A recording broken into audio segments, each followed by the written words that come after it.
Have you ever wondered why some people seem to live surrounded by drama, as if they carry a magnet that attracts emotional vampires, manipulators, and all kinds of toxic people, while others walk through the same world, pass through the same streets, and coexist in the same environments, but remain almost invisible to this type of predator? Have you looked around, perhaps tired, exhausted from so much emotional wear, and thought, why does this always happen to me? Why do these people choose me as their target? If you are watching this video, it is very likely that you are tired of feeling drained, manipulated, or living at the mercy of the psychological games of people who seem to feed off your energy. Perhaps you are someone who always tries to keep the peace, who gives too much of yourself, who avoids conflicts, but ends up caught in the same vicious cycles of toxic relationships. And it may be that, deep down, you have started to think that the problem lies solely with you.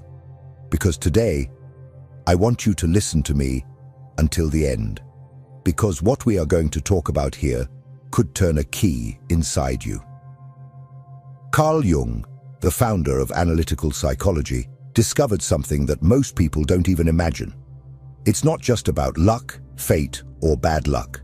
There is a deep, almost invisible mechanism that determines who will be pursued by toxic people and who will go unnoticed by them. And no, it's not because these people are stronger, tougher, or know how to assert themselves by shouting and fighting.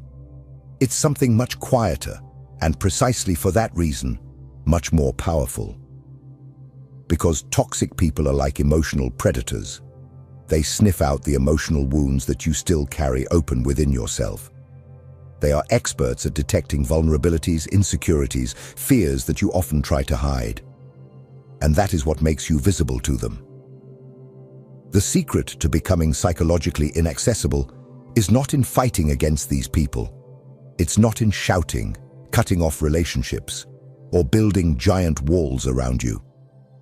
The real secret lies in something that Jung called integrating your shadow. Today, I want to speak directly to you who are tired of feeling drained, of carrying weight that isn't yours, of living on the defensive. I want to show you that there is a way out, but it's not what most people teach out there. It's not enough to learn catchy phrases, self-affirmation techniques, or create lists of boundaries. You need to do something much deeper. You need to know and embrace the darkest parts of yourself, those that you may be ashamed to admit exist. Jung said that everything that irritates us about others can lead us to an understanding of ourselves. And it is this understanding that changes everything. Because the moment you stop projecting your shadows onto others, toxic people simply stop seeing you as a target. It's as if you become invisible to them, not because you are hiding, but because you no longer have the emotional cracks through which they enter. So stay with me until the end of this video. Today, I will show you how to master this secret, not just so that toxic people stay away from you, but so that you finally become free. Free to live healthy relationships, free to walk in the world without fear, free to be yourself without carrying invisible chains. Because the secret was never to fight against toxicity. The secret has always been to transcend the need to be seen or validated by those who live in the shadows. Ready? Let's dive deep into this territory where few dare to tread. Carl Jung, in all his genius, dedicated a good part of his life to studying the invisible mechanisms that govern the human psyche. One of his most powerful discoveries was that unconscious patterns, often rooted in early experiences and unresolved emotional issues, can manifest as destructive behaviors in ourselves and others, even if they seem socially acceptable or are not overtly aggressive. That said, toxic people do not appear out of nowhere, nor do they choose their victims at random. They have an almost animal instinct for sniffing out what is wounded within us, as it resonates with the shadow and complexes within it. They perceive, without needing words, where you are vulnerable, where you hide fear, shame, or unmet needs.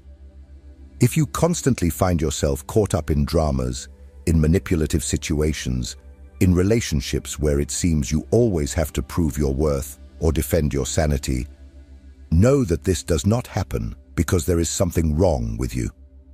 It happens because, without realizing it, you are emitting subtle signals. Signals that tell the world, there is something in me that is still open, that still hurts.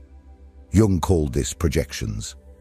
Everything you do not accept in yourself, everything you repress, transforms into a kind of energy that leaks into the world. Toxic people are like predators that smell this emotional blood.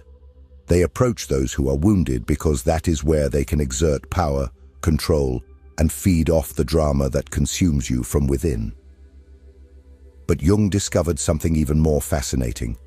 When you integrate those aspects you have been trying to hide, your shadow, you create what he called psychic integrity. And psychic integrity is something almost palpable. It is like a vibrational frequency that repels those who are used to exploiting emotional gaps. Toxic people simply lose interest in those who do not react to their game, who do not show fear, who do not need approval or validation. People with psychic integrity do not live in war against others. They are not always armed, tense, waiting for the next attack. They live in a state of internal solidity. They know who they are, they know what they want, and most importantly, they know what they are not willing to tolerate. And this solidity is unconsciously perceived by those who feed off chaos. It is as if emotional predators begin to see these people as hard, smooth stones, where there is no place to sink their claws. Jung said that the shadow is a living part of the personality. Denying it does not make it disappear. It only turns it into weakness. But when you integrate it, when you acknowledge it, it becomes strength. It starts to work in your favor, creating an energy field that repels those who seek to exploit your insecurities. Perhaps you are thinking, but how do I do this? How do I integrate something I don't even know exists? This is where the real work begins, because psychic integrity is not something that is achieved with motivational phrases or by reading half a dozen self-help books. It is a deep, sometimes painful journey, but absolutely liberating. In the next section, I will guide you exactly into this territory. We will understand how to recognize the projections you make onto others and discover why what irritates or fascinates you most about toxic people is almost always a mirror of your own unhealed wounds. Are you ready to take this first step? Then let's move forward. If this content is making sense to you, click the subscribe button and subscribe to the channel. Thank you for your support. Now we arrive at a place where almost no one wants to go, looking inward. Because it is much easier to blame the world outside, to point fingers at toxic people, to say that they are narcissists, they are emotional vampires, they are manipulators. All of this may even be true, but if it were just that, it would be enough to cut contact with these people, and that would be it. We would be saved. But reality is not that simple. You may have noticed that even when changing environments, jobs, or even cities, the pattern often repeats itself. You leave an abusive relationship and fall into another similar one. You escape a controlling boss and end up finding another. You distance yourself from a manipulative friend and suddenly someone similar appears in your life. Why does this happen? Carl Jung offers us a brutal yet liberating answer. What irritates or attracts us intensely in others is often a reflection of what we deny or repress within ourselves. This is what he called projection.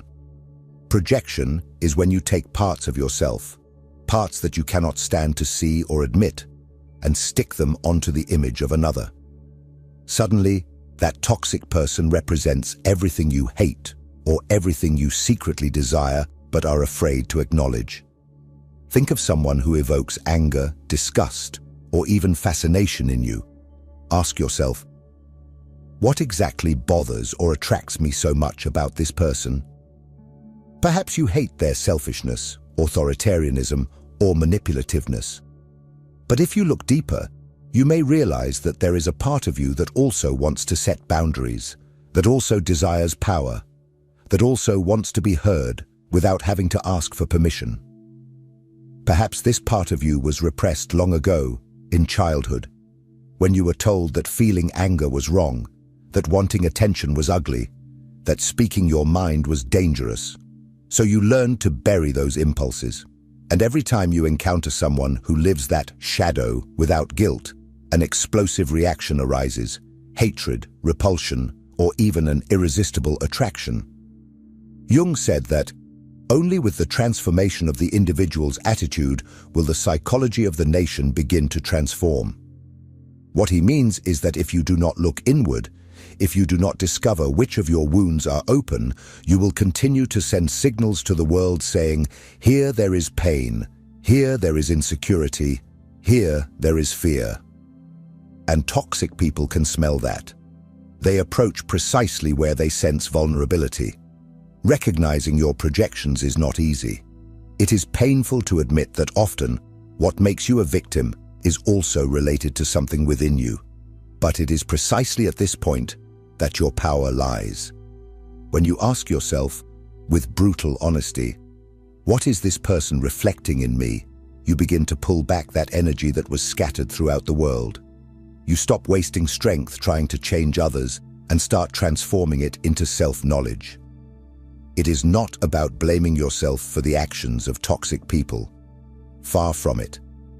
But about understanding that you do not control who the world puts in your path, but you can control what you emit to the world. And when you stop projecting, you become inhospitable territory for emotional predators. They simply no longer see an opportunity to feed off you. But there is another fundamental step: learning not to feed the game of toxic people. Ready to go even deeper? Then continue with me.